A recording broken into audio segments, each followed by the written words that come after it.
English నేర్చుకోవడం అనర్గళంగా మాట్లాడడం మీ కల? వెంటనే కాల్ చేసి క్లాసెస్‌కి రిజిస్టర్ అవ్వండి.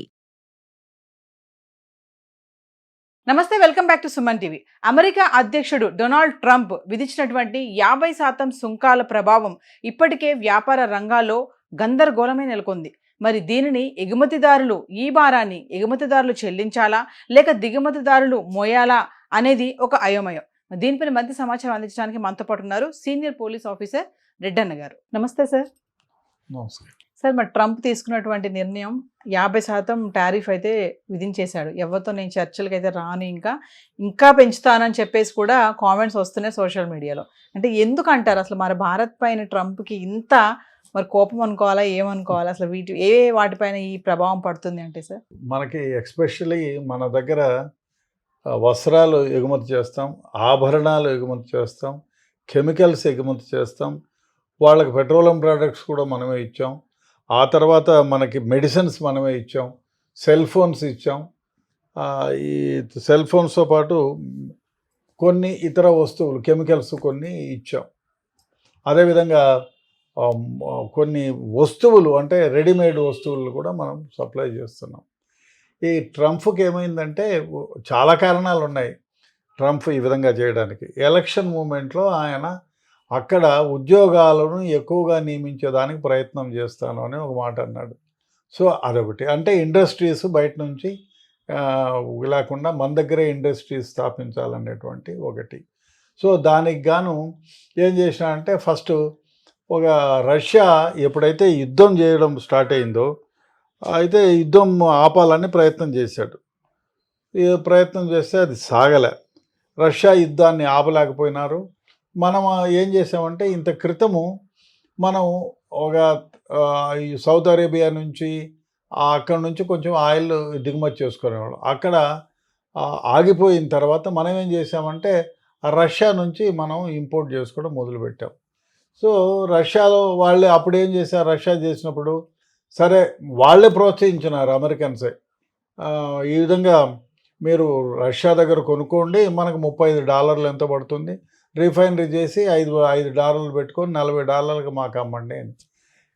ఈయన ఏం చేసినాడు, లేదు మా ఇంతకుముందు ఉన్నోళ్ళంతా ప్రెసిడెంట్లు, అమెరికన్ ప్రెసిడెంట్ అంతా మనము ఆయిల్ డ్రిల్ చేస్తే మన దగ్గర ఎన్విరాన్మెంట్ ఇబ్బంది పడుతుంది, వాతావరణాలు చేంజ్ అవుతాయి, కాబట్టి ఇది జనప్రభావం మీద పడుతుంది, కంట్రీ మీద కూడా ఇదవుతుందనే ఉద్దేశంతో మనం ఆయిల్ డ్రిల్ చేయకూడదు అనేది పెట్టుకొని బయట నుంచో కొనుక్కుందాం అనుకున్నారు. భారతదేశంలో రిఫైనరీ చేసుకొని తీసుకుపోతున్నారు. కొంత అరేబియన్ ఎమిరేట్స్ కంట్రీస్ నుంచి తీసుకునేది మొదలైంది. సో అక్కడేమో యుద్ధం అయిపోయి ఆగిపోయింది వానికి. ఇక్కడేం చేశాడంటే అరే వాళ్ళంతా డ్రిల్ చేసేటప్పుడు మన దగ్గర ఉన్నాయి కదా అని డ్రిల్ ఎవ్రీవేర్ అని బ్లాంకెట్ ఆర్డర్ ఇచ్చినాడు. సో కంపెనీలన్నీ అక్కడ డ్రిల్ చేయడం మొదలుపెట్టినాయి. వాళ్లకు ఆయిల్ వస్తుంది. వాళ్ళ దగ్గర రిఫైనరీస్ తక్కువ ఉన్నాయి. ఇండియాలో ఉన్నాయి, రష్యాలో ఉన్నాయి, చైనాలో ఉన్నాయి. అయితే యునైటెడ్ అరబ్స్కి పోవాలా, సో దూరం ఎక్కువైతుంది. సో వాళ్ళకి ఏం చేసినాడు, మనల్ని కొనుక్కోమని. ఇప్పుడు ఆయిల్ ఎట్లాంటిదంటే ఒకసారి డ్రిల్ చేస్తే అది వస్తూనే ఉంటుంది, తీస్తూనే ఉండాలి, ఆపడానికి వీల్లేదు. ఆపితే మళ్ళీ చాలా నష్టాలు వస్తాయి. సో కంటిన్యూస్గా ఆయిల్ డ్రిల్ చేస్తూ ఉంటే అక్కడేమైంది, రిఫైనరీ లేవు కాబట్టి ఎవరికో ఒకరికి ఇవ్వాలి. క్రూడ్ ఆయిల్ మనకో లేకపోతే రష్యాకో చైనాకో ఇవ్వాలి. సో వీళ్ళు ఏం చేశారు, మనమేమో ఇక్కడ రష్యా నుంచి కొంటున్నాం, యునైటెడ్ అరబ్స్ నుంచి కొంటున్నాం, అక్కడ యుద్ధం ఏదో అయ్యేటప్పటికి మనం రష్యా నుంచి తీసుకొని రిఫైనరీ చేస్తున్నాం, మిగతా కంట్రీస్ నుంచి కూడా తీసుకుంటున్నాం మనము. సో ఆయన ఏమైందే ఈ యుద్ధం వలన రష్యా మీద ఆంక్షలు విధించినాడు. ఎవ్వరు వంత కొనొద్దు, ఎవ్వరు మన దగ్గర పోవద్దు, ఎవ్వరు బిజినెస్ చేయొద్దు అంటే ఎట్లయితుంది, కాదు కదా. సో మనము రష్యా నుంచి కొంటున్నాం, మనకేమో తక్కువ ధరలోనే వస్తుంది, మనకు సరిపోయేటట్లు ఉంది. ఆ విధంగా ఆ మాటకు వస్తే వాళ్ళ గ్రూప్ మెంబర్స్ ఎంతమంది అయితే యూరోపియన్ యూనియన్ ఉన్నారో అందరూ రష్యా దగ్గర నుంచి కొంటారు. వాళ్ళకేమీ ఆంక్షలు లేవు. చైనా కొంటారు, చైనాకు ఆంక్షలు లేవు. ఆయనకి ఇంకో భయం పట్టుకునింది ఏమిటంటే అరే మన దగ్గర నుంచి ఆయిల్ కొనకపోతే ఇప్పుడు ఆయనకేమంటే పెంచాలి, ఏమైనా ఇండస్ట్రీస్ పెట్టాలి, ఉద్యోగాలు ఇవ్వాలి. ఉద్యోగాల్లో ఈ కంప్యూటర్స్ ఏమైపోయింది, అన్నీ ఇదే లాభాలు తక్కువైపోయి అందరూ కూడా లే ఆఫ్ ఇస్తున్నారు. చాలామంది ఉద్యోగస్తుల్ని వేల సంఖ్యలో రిక్రూట్మెంట్కి బదులుగా లే ఆఫ్ ఇస్తున్నారు. సో ఆయన కొత్తగా ఉద్యోగాలు సృష్టించే పద్ధతి లేదు. ఏవైనా ఇతర కంట్రీస్ నుంచి లేకుండా మనమే ఇక్కడ ఇండస్ట్రీస్ పెట్టి ఉద్యోగాలు ఇవ్వాలని చూస్తున్నాడు. అందుకని చాలా విధాలుగా ఇప్పుడు సెల్ ఫోన్లు మనం ఎగుమతి చేస్తాం. మన దగ్గర పెద్ద ఎత్తున చైనా తర్వాత మన దగ్గరే. చైనాలో ప్రొడక్టివిటీ ఉంది కానీ అంత నాణ్యత లేదు, మన దగ్గర నాణ్యత ఉంటుంది. మెడికల్స్ అయితే మనమే ఫస్ట్. మనం దాదాపు 85 దేశాలకి మన మెడిసిన్స్ని ఎగుమతి చేస్తాం. బల్క్ డ్రగ్ ఇండస్ట్రీ మన దగ్గరే ఉంది. మనకు ఆ బల్క్ ఇండస్ట్రీ ఉంది, మన దగ్గర కెమికల్స్ ఆ విధంగానే దొరుకుతాయి డ్రగ్స్కి సంబంధించి. సో ఆ విధంగా వాడేం చేసినాడు, ఫస్ట్ అందరికీ మనకేమో ఫస్ట్ 25% విధించినాడు. విధించి 3 డేస్లో 27వ తేదీన ఏమో అమలవుతుంది అన్నాడు. సరే, తర్వాత మనల్ని రష్యా నుంచి నువ్వు మళ్ళీ అదే ఆయిల్ కొనకుండా మా దగ్గర కొనమంటాడు. వాని దగ్గర కొంటే మనదేమో రష్యా ఇచ్చిన రేటుకే మనకు $40కో $35కో ఈడంట. వాని దగ్గర అయితే $70 పెట్టి మనం కొని రీఫైనరీ చేసి మనకు $100 ఖర్చు అవుతుంది. మనకు $40 లేదు, $100 ఖర్చు పెట్టుకొని మన దగ్గర ఉండే రైతుల్ని ప్రజల్ని గొంతుకోయాల్సి వస్తుంది. సో అదెందుకని మనమేమో రష్యా దగ్గర ఇక్కడ యునైటెడ్ అరబ్స్ నుంచి మనం కొంటున్నాం. సో అది గిట్టలే, ఆయనకు కడుపులో మంట అయింది. లేదు నేను ఆంక్షలు విధిస్తానని చైనాకేమో 90 రోజులు గడువు ఇచ్చినాడు, మనకేమో 21 రోజులు గడువు ఇచ్చి చేసుకోవాలంటాడు. అది ఎట్లా?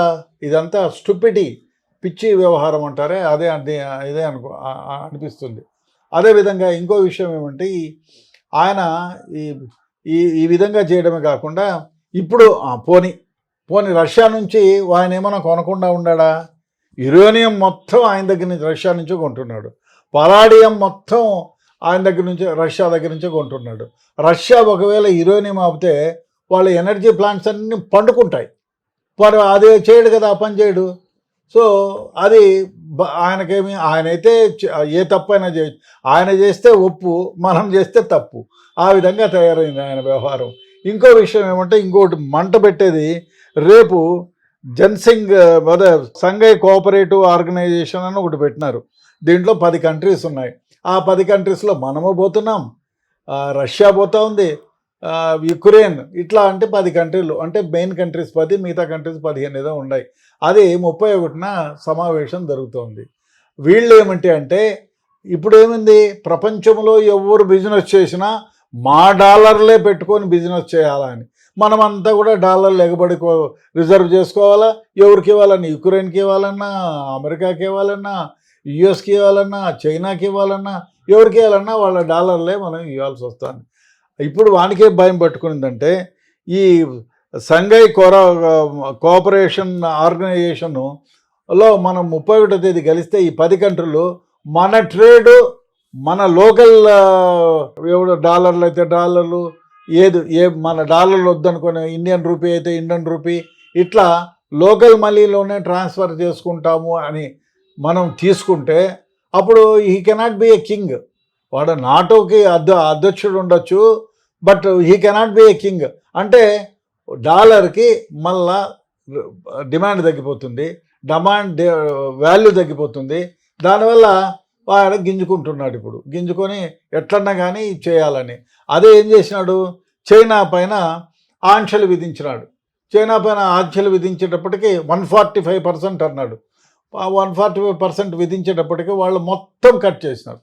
కట్ చేసేటప్పటికి దిగొచ్చి కాళ్ళబేరానికి వచ్చి బాబు 30% కట్టు అన్నాడు. సో మనం ఎందుకంటే మనం చైనా లాగా చేయలేం. మనం చైనా కట్ రోట్, అందితే కాళ్ళు లేకపోతే జుట్టు అనే రకం. నేను ఇకపోతే పోరా, నువ్వు ఇకపోతే నువ్వేంది నాకు అని మొత్తం సప్లైసే కట్ చేసినాడు. అప్పుడు చైనా పైన ఆధారపడి ఉండేటువంటి ఇంపార్టెంట్ ఏమైతే ఉన్నాయో అన్ని రేట్లు ఆకాశానికి ఎక్కినాయి, ఇబ్బంది పడిపోతున్నారు. సో దాంతో ఏం చేసినాడు, 3 రోజుల్లోనే దిగొచ్చి బాబు 145 కాదులే, మేము 30% విధిస్తామని చైనా. కాకపోతే మనోళ్ళు ఏదో ఎందుకు అహింస పరమో ధర్మమో అని మనం న్యాయాలు పలుకుంటూ ఉంటే ఆయనకేమో ఎక్కువైపోయింది. ఇప్పుడు దానివల్ల మనకి నష్టం ఏం లేదు.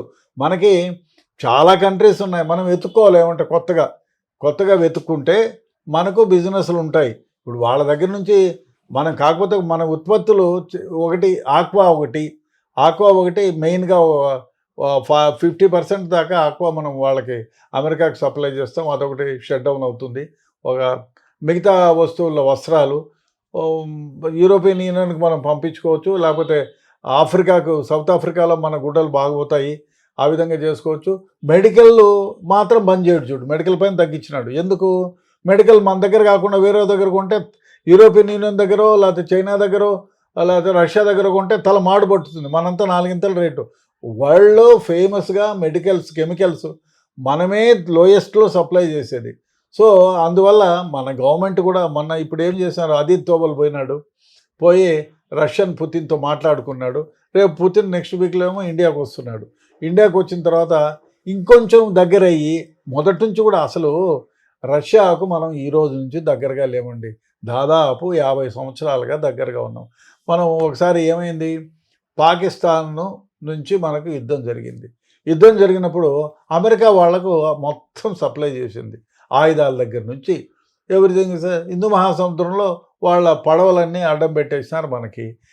ఆ టైంలో రష్యా మనకు సహాయం చేసి వాళ్ళ ఆ సముద్రంలో వాళ్ళ మెరైన్ అన్నీ కూడా మనకు సప్లై చేసినారు, మనకి ఇది చేసినారు.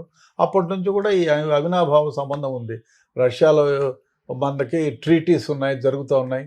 కాబట్టి అదే కాకుండా ఇప్పుడు ట్రీటీ జరగకపోని మనకు ఫ్రెండ్లీ కంట్రీ ఒకటి. ఫ్రెండ్లీ కంట్రీ అయినంత మాత్రాన మనకేం కుచ్చుతూపు బెటరు. మనకు $35 ఇస్తున్నారు క్రూడ్ ఆయిల్, వాడేమో $75 పెట్టి కొనమంటే ఎట్లా కొంటామండి? అంటే మన ఇండియన్ ఫార్మర్స్ని, ఇండియన్ ఎకానమీని గొంతు కోసేయాలా? ఇప్పుడు వాడు చెప్పే లెక్కన అంతే, మనం గొంతు కోసేసి వాడికి లాభం చేయాలంటాడు. It is impossible.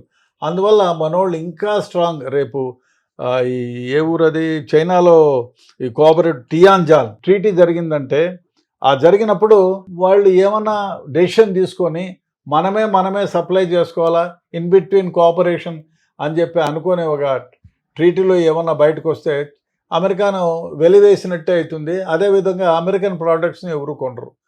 కాబట్టి ఈ విధంగా అది ఒకటి చేయాలా. రష్యన్ పుతిన్ మన ఇండియాకు వస్తున్నాడు కాబట్టి వాళ్ళపైన శాంక్షన్స్ పెట్టినారు. అంటే ఆయన పుతిన్ కూడా వేరే దేశాలకు పోవడానికి లేదు, ఎందుకంటే పోతే ఆయన ఇంటర్నేషనల్ కోర్టులో ఆయనపై అరెస్ట్ వారెంట్ పెట్టినారు. కాబట్టి ఆయన చైనాకు పోవచ్చు, ఇండియాకి రావచ్చు, ఇక్కడ లేదు కాబట్టి. సో ఆయన ఇక్కడికి వచ్చినప్పుడు పుతిన్తో మరిన్ని వడంబడికలు, వ్యాపార సంబంధాల కోసం ఇంకొన్ని వడంబడికలతో చర్చలు జరిగి ఈ ట్రీట్మెంట్ తీసుకున్నామంటే డెఫినెట్గా ఆయనకు మండుతుంది. ఆ విధంగా మనం ఒక రకంగా భారతదేశం నుంచి ఒక కాషన్ అమెరికాకి ఇప్పించితే అప్పుడు అమెరికా కుదురుకొని మన దగ్గర. అదే కాకుండా ఇంకోటండి, ఆయన ఎట్లా ఉండి ఇప్పుడు ఆల్రెడీ 7-8 నెలలు అయిపోయింది, ఆయనకుండేది ఇంక 3.5 సంవత్సరాలు, 3 సంవత్సరాల 4 నెలలు ఎంతో ఉంది. సో అంతే కదా, తర్వాత ఎవరు రాజో ఎవరు మంత్రో, ఆయన వస్తాడని లేదు గ్యారంటీ. అదేవిధంగా ఆయనకు బిజినెస్ పార్ట్నర్లను ఎంచుకునే బాధ్యత లేదు. ఎంతసేపు తన స్వార్థమే చూసుకుంటున్నాడు, తను చెప్పిందే వినాలనుకుంటున్నాడు. బహుశా ఇది మన దేశానికి ఎంత నష్టమవుతుందో వాళ్ళ దేశానికి అంతకు 10 నష్టమవుతుంది. ఎట్లా అంటే, మనము సపోజ్ మనమే అనుకో, ఒక $100 వాళ్ళకి అమ్మితే $150 ట్యాక్స్ వాడు గవర్నమెంట్, అమెరికన్ గవర్నమెంట్ $50 తీసుకుంటుంది, వాడు ఇంపోర్ట్ చేసుకున్నాడు $10. అంటే మనము ఇంత క్రితం ఎవరైనా $100 పెట్టి షర్ట్ కొనేవాడు అక్కడ $160 పెట్టి కొనాల్సి వస్తుంది. నష్టపోయేది ఎవరు? అమెరికన్. డెఫినెట్గా తిరుగుబాటు వస్తుంది. అప్పుడు అర్థమవుతుంది ట్రంప్కి. లేకపోతే ఆ విధంగా అవుతుంది, మళ్ళీ ఇంకా రాకుండా పోతాడు. అదేవిధంగా జనాల్లో కూడా ఇప్పటికే ఏహే భావం మొదలైంది, ఈయన స్టూపిడ్గా ఆలోచన చేస్తున్నాడని. డెఫినెట్గా ఎక్కువ రోజులు లేదు, 1-2 నెలల్లోనే ఇవన్నీ బయటపడతాయి. మళ్ళీ కాళ్ళ బేరానికి వస్తారు. అప్పుడు మన మీద శాంక్షన్స్ అయితే చేయలేరు, రష్యా పని చేసినారు కాబట్టి ఇవన్నీ సర్దుకుంటాడని ఆలోచిస్తున్నాను. Thank you sir. రైట్.